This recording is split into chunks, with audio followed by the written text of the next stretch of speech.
never thought a family reunion would be the day I'd learn what fear really tastes like. It was late June, the kind of humid Saturday where the air sits heavy on your skin and everything smells like sunscreen and cut grass. My husband David and I had driven 3 hours to my uncle's lake house in northern Michigan, the same place where my family had gathered every summer since I was 7 years old. The same wraparound porch, the same creaky dock, the same faded American flag hanging from the boathouse. I'd been looking forward to it for weeks. Maybe that makes me sound naive now, but back then, I still believed that home was safe, that family meant protection, that the people who raised you could never become strangers. If you're watching from somewhere that still feels like home, drop a comment and let me know where you are. And if you got time, check the description below. There are more stories like this one. Stories about the moments that crack your life wide open and force you to see things you never wanted to see. We pulled up around noon. The driveway was already packed with cars. My Aunt Linda's silver Camry, my cousin Greg's rusted pickup, my mother's navy sedan with a dented bumper she refused to fix. I could hear laughter spilling out from the backyard, the low hum of classic rock playing from someone's portable speaker, the sizzle of something on the grill. It felt normal. It felt like every other reunion. David squeezed my hand as we got out of the car, and I remember thinking how lucky I was. 42 years old, married to a man who still held my hand in parking lots, surrounded by a family I thought I knew. I was so wrong. Inside, it was chaos in the best way. My nephew ran past me with a water gun, nearly knocking over my aunt's famous potato salad.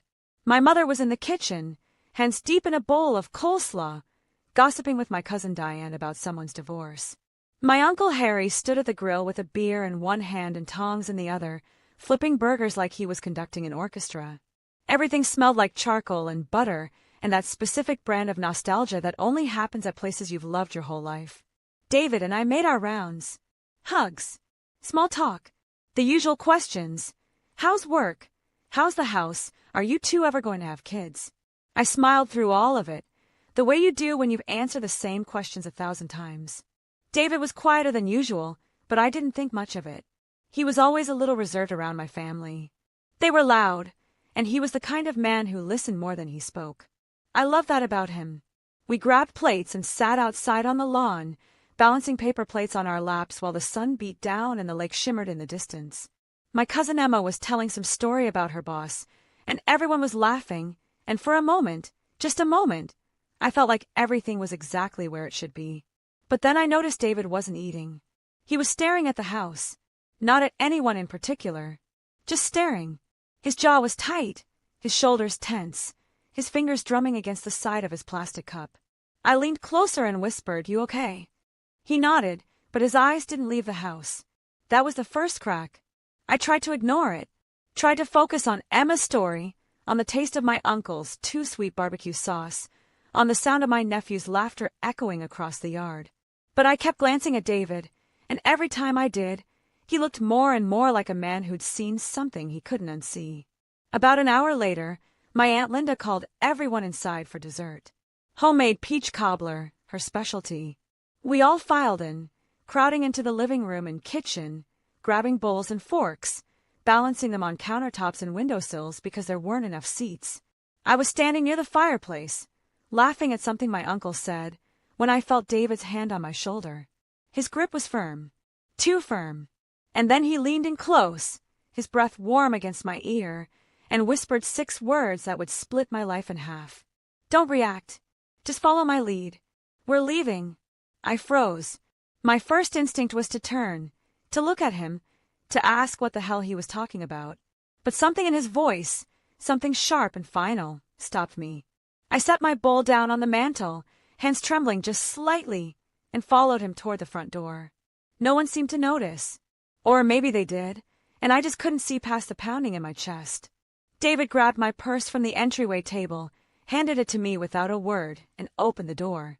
I started to turn back, started to look over my shoulder at my family still laughing and eating in the other room, but David's hand caught my wrist. "Don't," he said quietly. "Don't look back." We walked to the car in silence. My legs felt like they were moving through water. My brain was screaming questions. What's happening? Why are we leaving? Did I do something wrong? But my mouth wouldn't work. David unlocked the car, opened my door, waited until I was inside, then got in and locked all the doors. Not just his. All of them. The click of the locks echoed in the silence. He started the engine, and that's when I found my voice. David, what the hell is going on? He didn't answer. He just put the car in reverse, backed out of the driveway, and started down the long gravel road that led away from the lake house. I twisted in my seat, staring out the back window at the house growing smaller and smaller behind us, at my family still inside, oblivious. David, I said again, louder this time. You need to tell me what's happening. Right now. His hands were white-knuckled on the steering wheel. His eyes stayed locked on the road. And then, finally, he spoke. I need you to believe me, he said, his voice low and steady and terrifying in its calmness. Something dangerous is happening back there. I stared at him. My husband. The man I'd slept beside for 11 years. The man who'd never lied to me, never raised his voice, never given me a single reason not to trust him. And in that moment, I had no idea if I should believe him or call someone for help. We drove in silence for exactly 12 minutes. I know because I watched the clock on the dashboard, watched the numbers tick forward while my heart hammered in my chest, and my mind spun in circles trying to make sense of what was happening. David wouldn't look at me, wouldn't explain, just kept driving, faster than he should have on those narrow back roads, until we reached the highway. And then I pulled out my phone and dialed 911. The dispatcher's voice was calm. Too calm. The kind of calm that makes you feel like you're overreacting even when your entire world is tilting sideways. 911, what's your emergency? I didn't know how to answer. What was my emergency? My husband pulled me out of a family reunion and wouldn't tell me why. That sounded insane. That sounded like the kind of thing you'd hear on a true crime podcast and think, why didn't she just demand answers? But if you've ever been in a moment where everything you thought you knew suddenly feels uncertain, you know it's not that simple. You know that fear doesn't always make you brave. Sometimes it just makes you quiet. I'm not sure, I said, my voice shaking. My husband just made me leave my family's house, and he won't tell me why. He said something dangerous is happening, but I don't know what he means. David's eyes cut toward me, sharp and pleading. Hang up, he said. Please, just hang up. I didn't. The dispatcher asked where we were. I told her. She asked if I felt safe. I looked at David, at the man I married, at the man who'd held me through my father's funeral and learned to make my grandmother's recipes and fix the leaky faucet in our bathroom at 2 a.m. because I couldn't sleep with the dripping sound. Did I feel safe? I didn't know. Ma'am, are you in immediate danger? The dispatcher asked. No, I whispered. I don't think so. Can you tell me more about what happened? So I did. I told her about the reunion, about David's sudden insistence that we leave, about the way he locked the doors and wouldn't let me look back. I told her everything except the part one couldn't quite name yet, the feeling in my gut that something was terribly, terribly wrong. The dispatcher was quiet for a moment. Then she said, Ma'am, I'm going to send a unit to the address you gave me for the lake house. Can you and your husband pull over somewhere safe and wait for an officer to contact you? David's jaw clenched, but he nodded. We pulled into a gas station parking lot about 15 minutes down the highway. The kind of place with flickering neon signs and a single pump that probably hadn't been updated since the 90s. David parked in the far corner, away from the road, and turned off the engine. The silence that followed felt like a living thing, pressing down on both of us. You're going to think I'm crazy, he said finally. Try me. He took a long breath, and when he looked at me, his eyes were wet. I'd only seen David cry twice in our marriage, once at our wedding, once when his mother died. Seeing it now, here, in the parking lot of a rundown gas station, made my stomach drop. Your Uncle Harry, he said. I heard him talking to someone in the garage. I went looking for a cooler, and I heard voices, and I stopped. I listened. Okay, I said slowly. What did you hear? He was talking about you. The words landed like a slap. What? David's hands were shaking now. He was talking to Greg, your cousin Greg, and they were planning something. I don't know all the details, but I heard your name. I heard them say they needed to take care of it today, and that no one would ask questions if it happened at the lake. And then Greg said something about making it look like an accident. I couldn't breathe, couldn't think. The world narrowed to just David's face, his words, the impossible thing he was trying to tell me. "That's not possible," I said. "That's no. You must have misheard." "I know what I heard." "Then you heard wrong." My voice cracked, loud and desperate in the small car. Uncle Harry practically raised me after my dad died. He taught me how to swim. He paid for my college textbooks when my mom couldn't afford them. He would never. "I know," David said, and his voice broke. "I know, and I'm sorry, but I heard what I heard, and I couldn't risk it. I couldn't risk you." I stared at him, at my husband, at the man who just appended everything I thought I knew about my family, about safety, about home.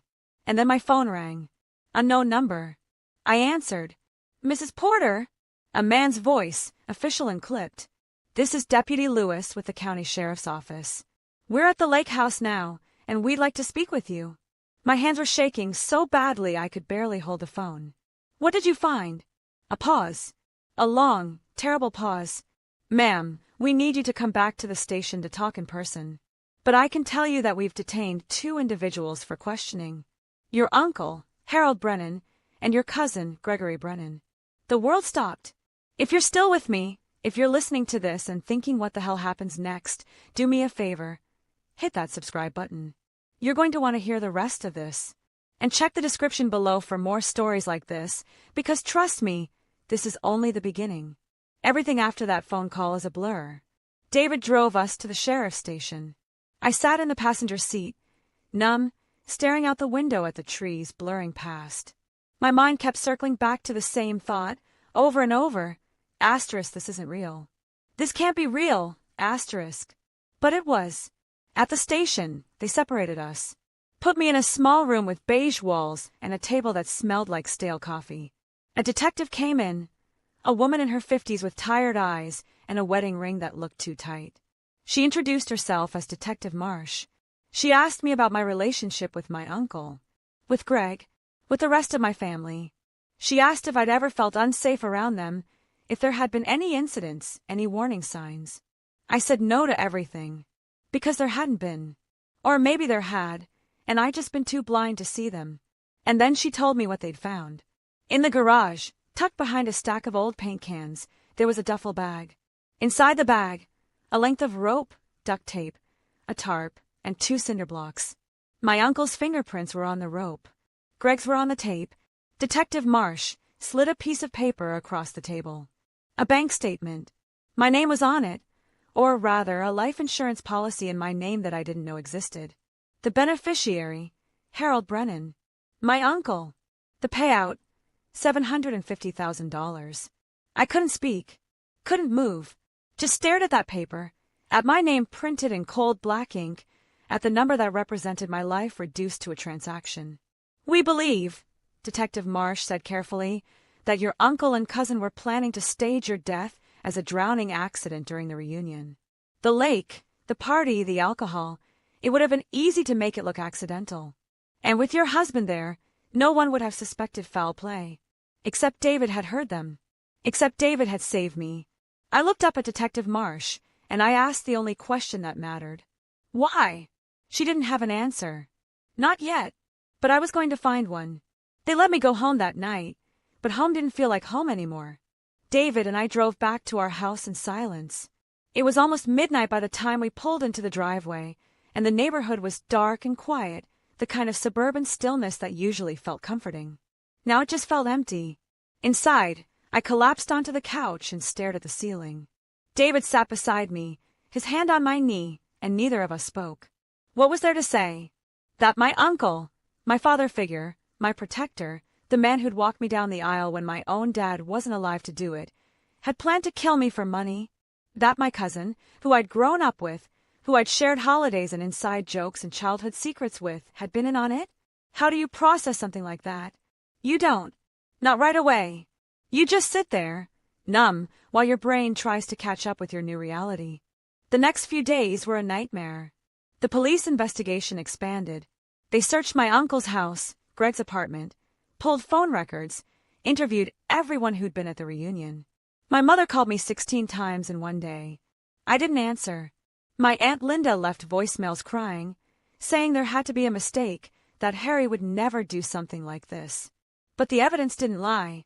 They found texts between my uncle and Greg, planning, coordinating, discussing how to handle the situation once I arrived.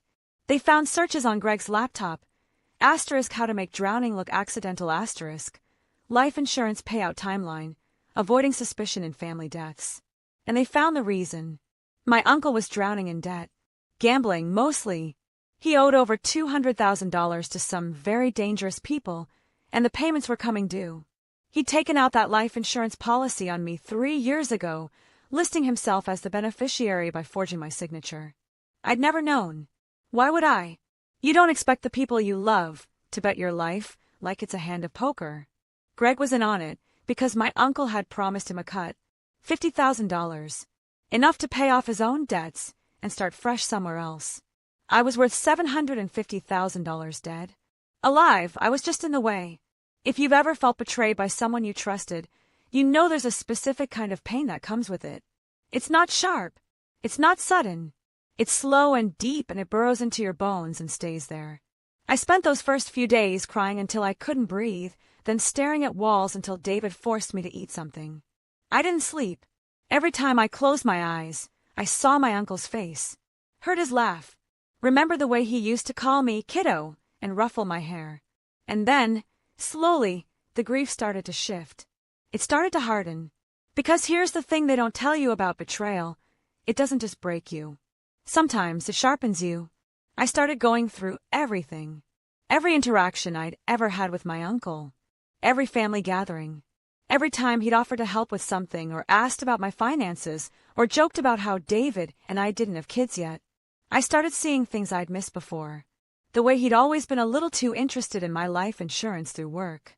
The way he'd asked, more than once, if David and I had updated our wills. He'd been planning this for years, and no one had noticed. The trial was set for 8 months out. My uncle and Greg both pled not guilty. Their lawyers argued that the evidence was circumstantial, that the bag in the garage could have been for anything, that the texts were taken out of context. My family fractured down the middle. Half of them believed the police. The other half thought I was lying, that I'd somehow fabricated the whole thing for attention, or money, or some other imagined reason. My mother stopped speaking to me entirely, said I was tearing the family apart, said I should drop the charges and let everyone move on. That was the moment I realized I wasn't just fighting my uncle and Greg.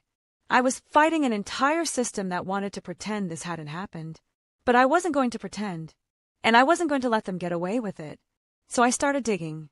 I hired a private investigator. Spent money I didn't really have to pull every record, every transaction, every piece of information I could find about my uncle's finances. And what I found was worse than I'd imagined. The gambling debts were real. But they weren't the only thing. My uncle had been siphoning money from my grandmother's estate for years, small amounts at first, then larger ones after she died.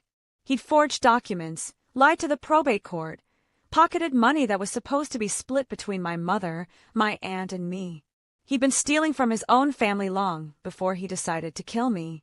I brought everything to the prosecutor, gave them copies of the bank statements, the forged signatures, the trail of lies that went back a decade. And slowly, the case started to shift. What had been a shaky circumstantial case became an airtight pattern of fraud, theft, and premeditated murder for hire. 3 weeks before the trial, Greg took a plea deal, agreed to testify against my uncle in exchange for a reduced sentence. He'd serve 15 years instead of life. The day he gave a statement, I sat in the prosecutor's office and listened to him describe, in his own words, how my uncle had convinced him that I wouldn't suffer, that it would be quick, that no one would ever know. I didn't cry. I didn't yell. I just sat there, hands folded in my lap, and listened. And when it was over, I looked at Greg, my cousin, the boy I'd played with as a kid, the man who'd agreed to help drown me for $50,000, and I said, I hope it was worth it. He didn't answer. The trial lasted 4 days. My uncle's lawyer tried everything. Character witnesses, alternative theories, attempts to discredit David's testimony. But the evidence was overwhelming. The jury deliberated for 6 hours. Guilty. First-degree attempted murder. Fraud. Forgery. 75 years to life. He'll die in prison. And you know what? I didn't feel relief. I didn't feel vindicated or triumphant or any of the things you're supposed to feel when justice is served. I just felt tired, because even though he's behind bars, even though Greg is too, the damage is done. My family is gone. Not just my uncle and cousin, but all of them. The people who didn't believe me. The people who chose sides. The people who looked at me like I was the problem. I lost my entire family the day David pulled me out of that lake house. But I'm still here. And that has to mean something. It's been 2 years now since that day at the lake house. 2 years since I learned that the people you love most can also be the ones who hurt you worst. 2 years since I stood in a courtroom and watched my uncle get sentenced to spend the rest of his life in prison. David and I moved, left the town where we'd built our life, and started over somewhere new, somewhere no one knew our story. It wasn't easy. There were nights I woke up gasping, dreaming I was underwater, hence pushing me down. There were days I couldn't leave the house because I was terrified of seeing someone from my old life, someone who'd look at me with accusation in their eyes. Therapy helped. So did time. So did David, who never once wavered, never once made me feel like I was too broken to love. But here's what I really want to tell you, the thing I've learned in these 2 years of rebuilding. Revenge isn't always about punishment. Sometimes it's just about survival. About choosing to keep living, even when someone tried to take that choice away from you. I didn't destroy my uncle's life to feel powerful. I did it because he tried to destroy mine, and I refused to let him win. And that, I think, is the difference. I still think about that day sometimes. About the moment David grabbed my shoulder and whispered that we needed to leave. About the 12 minutes in the car when I didn't know if I was being saved or kidnapped. About the phone call that changed everything. I think about what would have happened if David hadn't been listening. If he'd been outside with everyone else, laughing and drinking beer and eating cobbler while my uncle and Greg finalized their plan. I think about the lake. About how cold the water would have been. About how no one would have questioned it if I drowned during a family party where alcohol was flowing and everyone was distracted. I think about my mother, who still hasn't spoken to me, who chose her brother over her daughter, who'll probably never believe that the man she grew up with could have done something so monstrous. And I think about trust, about how fragile it is, about how you can spend your whole life building it with someone, and they can shatter it in a single moment. But mostly, I think about the fact that I'm still here. I survived, not because I'm special or strong or brave, but because David loved me enough to trust his instincts. Because a dispatcher took my call seriously. Because a detective did her job. Because a jury believed the truth. I survived because I got lucky. And I know, God, I know, how easily it could have gone the other way. If you're watching this and you've made it to the end, thank you. Thank you for listening to my story, for sitting with me through the worst thing that ever happened to me. If this resonated with you, if you've ever experienced betrayal, or had to rebuild your life from scratch, leave a comment. Tell me where you're watching from. Tell me your story if you're ready. And please, check the description below. There are more stories like this. Stories about survival, about resilience, about the moments that break us and the strength it takes to put ourselves back together. I don't know what the future holds for me. I don't know if I'll ever fully trust people the way I used to, or if I'll ever stop looking over my shoulder at family gatherings that no longer exist. But I do know this. I'm not a victim. I'm a survivor. And no one, not my uncle, not my cousin, not anyone, gets to take that away from me. My name is Sarah Porter. And this is my story.